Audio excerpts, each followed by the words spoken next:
Genesis chapter 23 verse 1 hanggang 20. Namatay si Sara at bumili si Abraham ng libingan.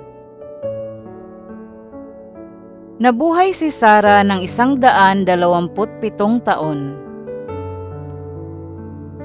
Namatay siya sa lungsod ng Arba, na tinatawag ding Hebron sa lupain ng Kanaan. Ito'y labis na ikinalungkot ni Abraham. Sandaling iniwan ni Abraham ang bangkay at nakipag-usap sa mga Heteo. Pakiusap niya, "Ako'y isang dayuhan at nakikitira lamang sa inyong lupain. Kung maaari, pagbilhan ninyo ako ng lupang mapaglilibingan sa aking asawa." Sumagot ang mga Heteo,